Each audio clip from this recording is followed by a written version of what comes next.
नमस्कार, मैं हूं आलोक शुक्ला। न्यूज़ 18 नेटवर्क पर सबसे बड़ी बहस देखना शुरू कर चुके हैं आप। यूपी के सिंघम आईपीएस अजय पाल शर्मा की दहाड़ से क्या टीएमसी के गुंडों में खलबली मच गई है? क्या अब टीएमसी के गुंडे सेकेंड फेज के चुनाव में जो रंगबाजी करते थे वो अब नहीं कर पाएंगे? जी हां, बहुत चर्चा हो रही है। आईपीएस अजय पाल शर्मा जो डीआईजी रैंक के अधिकारी हैं और सुपर कॉप कहा जाता है, एनकाउंटर स्पेशलिस्ट कहा जाता है उन्हें, और जिस तरह से जहांगीर को गुंडई न करने की सलाह देते हुए जो उन्होंने कहा वो वायरल हो रहा है। अब इस पर टीएमसी के दत्ता, एक उनका इनिशियल नेम मैं भूल रहा हूं, उन्होंने जो है साफ तौर पर प्रेस कॉन्फ्रेंस करके कहा कि अजय पाल शर्मा को घसीट कर कोर्ट ले आएंगे वो इलेक्शन के बाद, चुनाव के बाद, 4 मई के बाद जब रिजल्ट आ जाएंगे उसके बाद। और अब अखिलेश यादव ने कहा है, वो अगर ट्वीट हम आपको प्रॉपर पढ़ के सुनाएं तो अखिलेश यादव का साफ तौर पर ये कहना है कि पश्चिम बंगाल में भाजपा ने ऑब्जर्वर के नाम पर रामपुर व संभल में टेस्ट किए हुए अपने एजेंट भेजे हैं, लेकिन इनसे कुछ होने वाला नहीं है। दीदी हैं, दीदी रहेंगी। सही समय आने पर भाजपा और उनके संगी साथियों के इन जैसे एजेंटों की सारी आपराधिक करतूतों की गहरी जांच होगी और बेहद सख्त दंडात्मक कार्रवाई भी। ये सब अधिकारी के रूप में अनरजिस्टर्ड लोगों के अनरजिस्टर्ड अंडरग्राउंड सदस्य हैं। हम इन्हें न भागने देंगे न भूमिगत होने देंगे। ये खोद के लाए जाएंगे और अपने कुकृत्यों के लिए कानूनी सजा भी पाएंगे। लोकतंत्र के अपराधी बख्शे नहीं जाएंगे। और भी बहुत कुछ इन्होंने एक ट्वीट और लिखा है।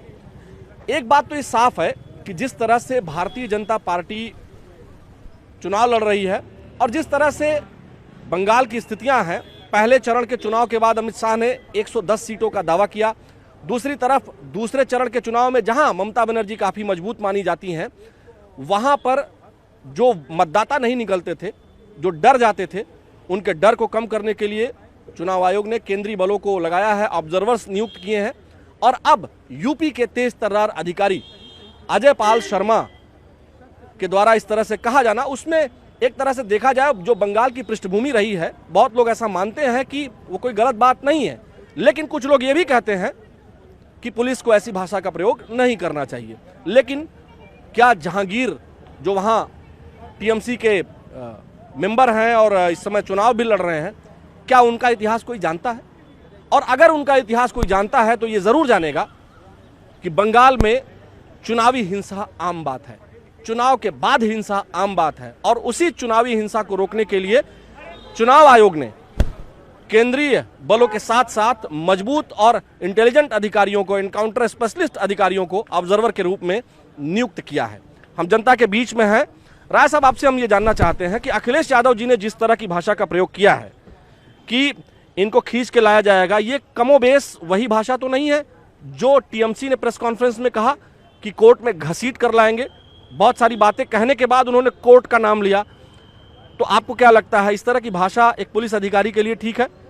देखिए, पहला चीज तो ये है कि जिस सरकार का गृह मंत्री का जो शब्द थे बंगाल की दहलीज में, आप लॉ एंड ऑर्डर को मूर्त रूप देने वाले हैं, देश का आंतरिक व्यवस्था का सुरक्षा की गारंटी आपके पास है, और आप जिस शब्द का, जिस अपनी सोच को आपने पश्चिमी बंगाल के पटल पर आपने रखा है, कोई भी निष्पक्ष आदमी इसे सही नहीं ठहरा सकता। राय साहब, एक चीज आपसे जानना चाह रहा हूं मैं, बहुत सिंपल सी चीज, क्या वाम दलों से लेकर के ममता बनर्जी तक का ये जो 35 और 15 यानी 35, 5, 40, 10, 50 सालों का जो ये इतिहास है, क्या खूनी इतिहास चुनावों का नहीं है?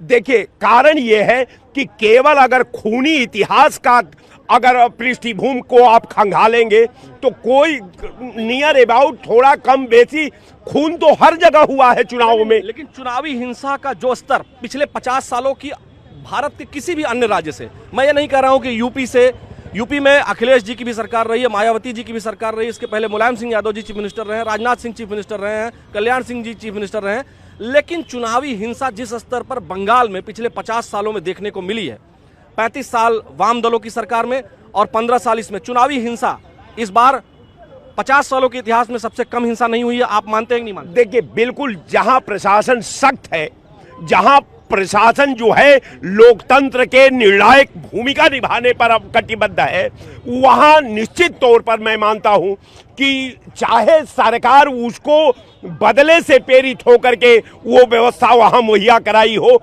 या अपने वोटों के माइनस प्लस करने के लिए वो व्यवस्था मुहैया कराई, लेकिन निश्चित तौर पर वो पूरी पश्चिमी बंगाल को जो है सेना और अर्धबल सैनिक के हवाले किया गया है, जो हिंदुस्तान के इतिहास में हमने उस तरह का सुरक्षा व्यवस्था कहीं नहीं। लोग तो अब अच्छे से पहले फेज में जो चुनाव हुए हैं, इलेक्शन हुए हैं, वहां 93% के लगभग वोटिंग हुई है और कोई भी चुनावी हिंसा नहीं हुई, किसी की मौत नहीं हुई है, वरना हर साल हर फेज में बड़े स्तर पर हत्याएं हो जाती थी। बिल्कुल सही। देखिए, बिल्कुल जो वहां का चुनावी व्यवस्था में जो आंतरिक व्यवस्था सुरक्षा की थी, निश्चित तौर पर सरकार अपने को मजबूत बनाने के लिए वहां कार्रवाई की व्यवस्था दी, लेकिन जो निर्वाचन का जो प्लस पहलू ये है कि सरकार अपने फायदे के लिए उतनी कड़ी व्यवस्था का मुहैया कराया। फिर भी अगर कानून व्यवस्था को कायम रखने में वो सुरक्षा व्यवस्था अगर सफल रही है, तो मैं सरकार की और निर्वाचन आयोग की सफलता को बधाई देता हूं। चलिए, बहुत अच्छी बात है, कम से कम आप जो पुलिस अधिकारी जो उन्होंने कहा उसको एक तरह से इनडायरेक्टली समर्थन भी कर रहे हैं। हम आपके पास आएंगे, आपको क्या लगता है कि चुनाव आयोग ने जो ऑब्जर्वर नियुक्त किया है, यूपी के यूपी काडर के अधिकारी हैं, आईपीएस अधिकारी, तेज तर्रार अधिकारी उनको माना जाता है, आईपीएस अजय पाल शर्मा जो ज्वाइंट सीपी हैं प्रयागराज में, आपसे हम ये जानना चाहते हैं कि यहाँ आप कैसे देखते हैं उनके इस वक्तव्य को, और अखिलेश जी ने जो कहा है और टीएमसी के प्रेस कॉन्फ्रेंस में जो कहा गया है उनको, उसको कैसे देखते हैं? देखिए, नक्सलवाद की शुरुआत ही पश्चिम बंगाल में एक जंगमबाड़ी गांव था, वहीं से हुई। अब पूरा का पूरा जो आपने 50 सालों का इतिहास बंगाल का आप चुनाव परिदृश्य में आप बात कर रहे थे, राय साहब उसको घुमा करके बात कर रहे हैं। सत्य स्वीकार करना चाहिए किस तरह से वामपंथियों ने वहाँ बंदूक के बल पर के 35 साल सरकार चलाई, फिर उसके बाद ममता बनर्जी लड़ करके उनसे सरकार सत्ता में आई और स्वर्गीय अटल बिहारी वाजपेयी जी का आशीर्वाद, अटल जी ने इनको रेल मंत्री बनाया था, फिर कांग्रेस से अलग होकर के इन्होंने टीएमसी बनाई। आखिर में वो वामपंथ के लोग, नक्सलवादी लोग कहाँ चले गए, वो पार्टियां कहाँ चली गई? कहीं न कहीं टीएमसी में समाहित हो गई। आज लोकतंत्र में अच्छी बात है कि फर्स्ट चरण के चुनाव में 93% मतदान पश्चिम बंगाल में हुआ। कल दूसरा वोटिंग होने जा रही है दूसरे चरण का, और माननीय गृह मंत्री प्रधानमंत्री ने कह दिया है कि कोई भी गुंडा बख्शा नहीं जाएगा, छोड़ा नहीं जाएगा, और सरकार सख्त से सख्त निर्वाचन आयोग को आपके चैनल के माध्यम से बधाई देना चाहता हूं कि कहीं हिंसा हुई नहीं, कोई रक्त रंजित क्रांति नहीं हुई, कोई नक्सलवादी हिंसा नहीं हुई, और शांति से बंगाल की जनता ममता को हराने के लिए वहां श्यामा प्रसाद मुखर्जी जी के जन्मस्थली नहीं है कि कौन हार रहा है कौन जीत रहा है, कोई हारे या कोई जीते, लोकतंत्र में जनता आसानी से पोलिंग बूथ तक पहुंचे, आसानी से जहां जनता वोट करना चाहती है वहां वोट कर पाए, अपने घरों से निकल पाए, इसकी व्यवस्था निश्चित तौर पर चुनाव आयोग को करना ही चाहिए। लालजीत जी, आप बताएं, अगर उस व्यवस्था में कोई बदमाश, कोई गुंडा या कोई इस तरह का शरारती तत्व, चाहे वो प्रत्याशी ही क्यों ना हो या उससे जुड़े हुए लोग, चाहे वो बीजेपी के हों, चाहे वो टीएमसी के हों या किसी भी दल के हों, अगर उस व्यवस्था में कोई अधिकारी ये कहता है कि किसी को बख्शा नहीं जाएगा, बाद में ये मत कहना कि जो है गलती, रोना मत कि गलती हो गई, अगर ये कोई कहता है तो इसमें क्या गलत है? उसमें क्या कोई असंवैधानिक भाषा का उन्होंने प्रयोग किया? यही तो कहा कि अगर पब्लिक को धमकाया तो छोड़ा नहीं जाएगा। लोकतंत्र में आम नागरिक को वोट देने का मौलिक अधिकार मिला हुआ है और ये स्वतंत्र रूप से दे पावे, ये सबसे बड़ी कामयाबी होती है। लेकिन अधिकारी को भी थोड़ा सोच समझ के बोलना चाहिए कि जनता ने डर जाए आपसे, आपके अर्धसैनिक बल से जनता ने दहशत में आ जाए, उसका भी ध्यान देना चाहिए। जनता को सुरक्षा दीजिए। मीडिया से जो पब्लिक में जो लोग वहां जा रहे हैं, मैं अलग अलग हमारे अपने चैनल के तमाम संवाददाता और भी चैनलों के तमाम संवाददाता वहां गए, वो पूछ रहे हैं तो लोग कह रहे हैं कि इस बार हम लोग को डर चुनाव वोट देने में नहीं लग रहा है क्योंकि सुरक्षा व्यवस्था बहुत बढ़िया है। सारे लोग ये कह रहे हैं, अधिकतर लोग। अगर ऐसी बात है तो अच्छी बात है, लोकतंत्र स्वस्थ हो रहा है, लोकतंत्र की रक्षा हो रही, संविधान की रक्षा हो रही है और जनता के वोट देने के मौलिक अधिकार की रक्षा हो रही है, तो जनता स्वागत करेगी।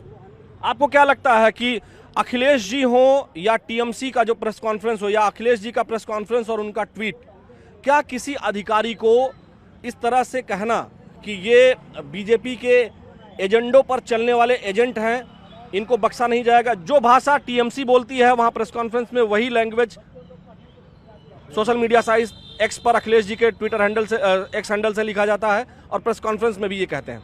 आपको क्या लगता है, बंगाल चुनाव को आप लोग जो देख रहे हैं, क्या अखिलेश जी को ये डर है कि कहीं बंगाल में अगर दीदी हार गई तो यूपी में उनका आना नामुमकिन हो जाएगा? अखिलेश जी को ही डर नहीं, पूरे विपक्ष को डर है। जितनी छोटी पार्टियां हैं सबको डर है कि जो है भारतीय जनता पार्टी की लोकप्रियता इतनी बढ़ रही है, इस लोकप्रियता को देखते हुए बौरा गए हैं, सब एकदम बौखलाए हुए हैं। और पुनः भारतीय जनता पार्टी वहां पे सरकार बनाने जा रही है, आसाम में पुनः बनाएगी और उत्तर प्रदेश में तिवारा मुख्यमंत्री योगीनाथ जी होंगे। अच्छा, आप बताएं कि क्या अजय पाल शर्मा जो यूपी कैडर के आईपीएस अधिकारी हैं, सुपर कॉप कहे जाते हैं, उन्होंने तो अखिलेश यादव की सरकार में भी काम किया है, चूंकि वो डीआईजी हैं। और मुझे लगता है कि जब वो अपॉइंट हुए रहे होंगे 2011 में, 11 बैच के आईपीएस अफसर हैं, तो 12 में तो अखिलेश जी की सरकार, यानी उनके साथ भी उन्होंने काम किया है। तो क्या तब वो खराब अधिकारी थे? ऐसा है, अधिकारी कोई भी हो वो मुख्यमंत्री के अंडर में काम करता है। आज खुल के सारे अधिकारी काम कर रहे हैं और पहले दबाव में रहते थे। पूर्व डीजीपी जितने भी हुए वो क्या कहते थे, अतीक जी को जो है ऐसा बता दिया जाता था कि मैं बोल नहीं पाता था। कई लोग नौकरी छोड़ दिए थे। आज एक एसआई जो है वो जो है आईपीएस के बराबर का काम कर रहा है। आप देखिएगा, खुल के काम कर रहा है। एक सिपाही जो है वो थाना चला रहा है। और पहले क्या हुआ करता था, थाना सपा के नेता चलाते थे, बसपा के नेता चलाते थे, कांग्रेस के नेता चलाते थे। थाना अध्यक्ष नहीं चलाता था। और अगर ये बोल देते थे तो वहीं मंत्री जी का फोन आ जाता था, बोलिए ना मेरा कार्यकर्ता है। आज भारतीय जनता पार्टी का कोई विधायक ताकत नहीं, ये बोल दे जाकर के न्याय मिलना चाहिए, न्याय मिलता है। तो कई बार यही न्याय अन्याय में भी बदल जाता है। विधायक को की तो सुननी ही चाहिए, वो जनप्रतिनिधि है। अगर लीगल एस्पेक्ट पे बात करें, अगर गलत कर रहे हैं विधायक, अध्यक्ष भी बौरा जाते हैं इसी चक्कर में। नहीं बौरा कैसे जाएंगे, कतई नहीं बौराएंगे। पब्लिक जो है बिल्कुल लाइट रहती है, ऐसा कुछ नहीं है। तो एक बात हम आपको बता दें कि दर्शकों, इनके पास चलते हैं। आपको क्या लगता है कि आईपीएस अजय पाल शर्मा ने जो कहा, उधर देखिएगा, हाँ, जो कहा उन्होंने उसको कैसे देखते हैं? और उसके बाद जिस तरह से टीएमसी का रिएक्शन है, जिस तरह से यहाँ उत्तर प्रदेश में अखिलेश यादव जी का रिएक्शन है, उसको कैसे देखते हैं आप? देखिए, doctor Ajay Pal Sharma ji IPS cadre के योग अधिकारी हैं। योग अधिकारियों में उनका नाम भी है और गिने भी जाते हैं। काम भी उनका अच्छा रहा है। अब उनके अखिलेश जी को क्या बुरा लगा ये तो अखिलेश जी बता पाएंगे, उनको क्या बुरा लगा। फिलहाल वो काबिल अफसर। अखिलेश जी ने तो कहा है कि यहाँ सपा की सरकार आने के बाद मतलब उनके खिलाफ कार्रवाई होगी, जांच होगी और उनको जो है जेल भेजा जाएगा। अरे आने के बाद है ना, जब आएगी नहीं तो जेल कब भेजेंगे? अपने घर ख्वाब लेते रहेंगे। क्यों नहीं आएंगे? आपको क्यों ऐसा लगता है? ऐसा कुछ नहीं, अभी तो फिलहाल कुछ दिन तो नहीं। कुछ दिन मतलब 6 महीना 8 महीना, उसके बाद तो इलेक्शन ही है। अभी 10-5 साल है, कोई मतलब ही नहीं। 10-5 साल, हाँ, कोई मतलब ही नहीं। अच्छा, आपके पास हम आएंगे। आपको क्या लगता है, इधर आइए, यहाँ खड़े होइए। आपको क्या लगता है कि अजय पाल शर्मा जी ने जो कहा, जो आईपीएस अधिकारी हैं यूपी कैडर के, सही कहा, गलत कहा, क्या लगता है आपको? हमने स्टेटमेंट सुना नहीं है। अच्छा, आपने नहीं सुना है। चलिए, आपने नहीं सुना। आपको क्या लगता है अजय पाल शर्मा ने जो कहा उसको कैसे देखते हैं? देखिए, जिस हिसाब से किए इस हिसाब से नहीं करना चाहिए। आप जो वहाँ अधिकारी बन के गए हैं, ऑब्जर्वर बन के गए हैं और ऑब्जर्वर का काम है दुरुस्त करना जो वहाँ के छोटे अधिकारी हैं उनको, कि आप ऐसा करो, इस हिसाब से लोग निकलना चाहिए, कोई किसी को रोक ना पाए। और बयान देना, ये लगता है कि कहीं ना कहीं जो है दिल में खोट है। अच्छा, दिल में खोट है, लेकिन जिस तरह से जहांगीर जो वहाँ चुनाव लड़ रहे हैं, वहाँ पर वो माना जाता है कि बहुत खास है अभिषेक बनर्जी के, और ये भी माना जाता है कि वो बहुत एग्रेसिव नेता हैं। कई बार जो है वो एग्रेसिव मतलब कई बार उन्होंने ऐसी घटनाएं कारित की हैं, बाद में वो उससे बरी भी हो गए, लेकिन आम जनता जानती है वो कैसे नेता हैं। और लोगों को टेरराइज करना, लोगों को धमकी देना, तो जब उन्होंने सुना होगा तो उसी आधार पर कहा कि भाई उनको कहिए कि धमकी ना दे लोगों को। मैं इसी उत्तर प्रदेश में, क्या भाजपा में दागी नेता नहीं है? क्या जो धमकी वाले नेता हैं इसी उत्तर प्रदेश में नहीं है? उत्तर प्रदेश में क्या गांव के गांव को ये बोल दिया जाता है कि आप वोट देने मत जाइए? सुनिए, ऐसा एक गांव बता दीजिए। सुनिए, आज डिजिटल आप कांग्रेस पार्टी उत्तर डिजिटल प्रदेश का एक गांव बता दीजिए। आज डिजिटल मीडिया इतना हावी है। उत्तर प्रदेश, एक मिनट हमारा प्रश्न पूरा होने जाने दीजिए।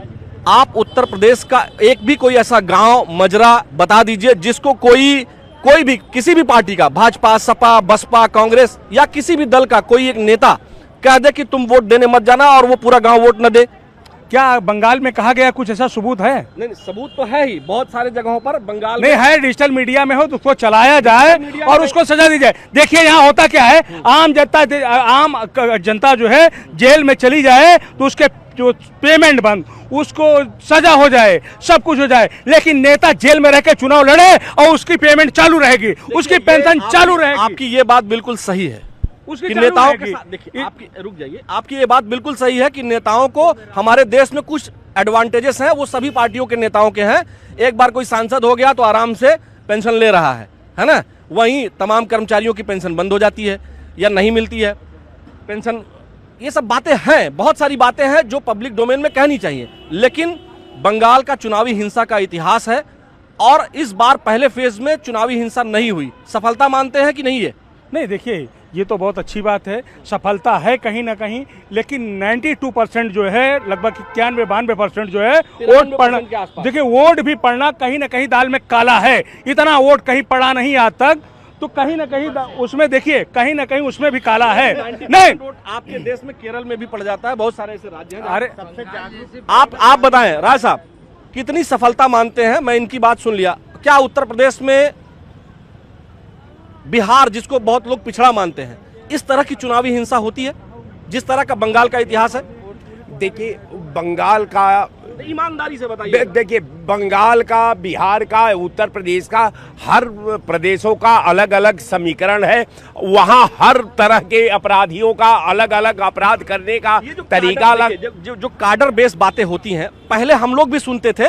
हम लोग जब छोटे थे तो पता लगता था कि यूपी में भी ऐसा होता था कि बूथ के बूथ लूट लिए जाते थे। मैं अपने गांव की बात बता रहा हूं, इतिहास में जाए तो फलाने ने कहा कि इस बार कोई वोट देने नहीं आएगा, लेकिन वोट देने फिर भी लोग जाते थे। हालांकि वोट देने के बाद बूथ लूट लिया जाता था। लेकिन टीएन शेषन जी ने जिस तरह की चुनावी व्यवस्था की, टीएन शेषन ने जिस तरह की चुनावी व्यवस्था की और जिस तरह से चुनाव लड़े गए उत्तर प्रदेश में या पूरे भारत में, उसके बाद गुंडई लगभग हर जगह कम हो गई, खत्म हो गई, ईमानदारी से लोग वोट देने जाने लगे। लेकिन बंगाल ही एक ऐसा राज्य था जहां चुनावी हिंसा होती थी, गांव के गांव वोट नहीं देने जाते थे। देखिए सबसे बड़ी कि टीएन शेषन का जहां तक मामला है, टीएन शेषन ने ही बताया अपने आभा के प्रभाव में कि निर्वाचन आयोग कोई विभाग है। उससे पहले निर्वाचन को कोई नहीं जानता था। कारण ये है कि जो अधिकारी सक्षम है, जो चरित्रवान है, जो कर्मनिष्ठ है, अब उन्होंने लगातार निर्वाचन अधिकारी के पद पर रहते हुए भी सरकार को घेरने का काम वो निरंतर करते रहे। उन्होंने ही एक सेमिनार में कहा कि तू चीज बड़ी है भ्रष्ट भ्रष्ट। ये टीएन शेषन ने एक सेमिनार का उद्घाटन करते हुए कहा था। तो मैं ये मानता हूं कि वो दौर दूसरा था। वो आप ये मानते हैं कि नहीं कि पहले फेज में जिस तरह से कोई हिंसा नहीं हुई, ये अच्छी बात है, ये मानते हैं कि नहीं मानते? देखिए हम लोग हिंसा के पक्षधर नहीं है। हम बहुत बड़ी उपलब्धि है। इतना वोट पड़ना ये दर्शाता है, मानी जी, इतना वोट पड़ना यह दर्शाता है कि कोई कहीं न कहीं बदलाव के संकेत है।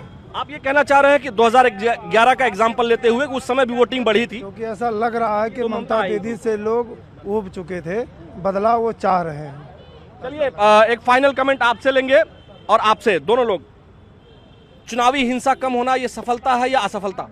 ये बहुत बड़ी सफलता है और सबसे बड़ी बात है उसी में नहीं, एमएलसी के चुनाव में जो बीडीसी और प्रधान ये लोग वोट देते हैं उसमें भी ये ऐसा कानून होना चाहिए। नहीं तो बीडीसी को उठा ले जाते हैं लोग और इस तरह से बांध के जो है वोट ले लेते हैं, तो इसमें भी बंद होना चाहिए। आपको क्या लगता है, असफलता है या सफलता है और पूरी तरह सफलता बहुत अच्छा। 100% नंबर देंगे, बहुत अच्छा काम किया है। आपको क्या लगता है? चुनाव आयोग सफल है। पश्चिम बंगाल में निष्पक्ष चुनाव हो रहा है। भारतीय लोकतांत्रिक इतिहास में 93% वोट होना बहुत बड़ी उपलब्धि है। और कल जो है कि दूसरे चरण का मतदान होने जा रहा है, निष्पक्ष चुनाव आयोग करा रहा है। और सरकार जो है कि वहां बदलने जा रही है और ममता से जनता नाराज है, वहां भारतीय जनता पार्टी की सरकार बनने जा रही है। चलिए, बहुत बड़ी बात है।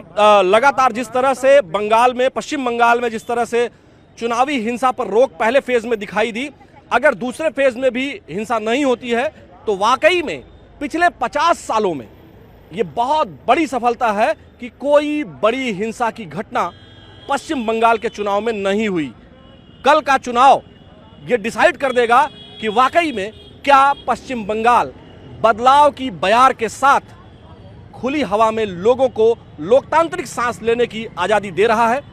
कल के चुनाव में यह पता चलेगा। लेकिन फिलहाल सुरक्षा व्यवस्था चुस्त और दुरुस्त है और उत्तर प्रदेश कैडर के आईपीएस अधिकारी अजय पाल शर्मा अपने पूरे रुआब में हैं और उनके जैसे तमाम सुरक्षा कर्मी अपनी पूरी ऊर्जा के साथ पश्चिम बंगाल के चुनाव को निष्पक्षता के साथ बिना हिंसा के कराने के लिए प्रतिबद्ध हैं। हालांकि तमाम राजनीतिक दल अपनी अपनी बात कह रहे हैं। अब ये आने वाला समय बताएगा कि आखिर गेंद किसके पाले में होगी। लेकिन फिलहाल चुनावी सरगर्मियां सिर चढ़कर बोल रही हैं। आज के हमारे सबसे बड़ी बहस में फिलहाल इतना ही। मुझे यानी आलोक शुक्ला को अपने वीडियो जर्नलिस्ट सहयोगी मनोज शाही के साथ दीजिए अनुमति। नमस्कार।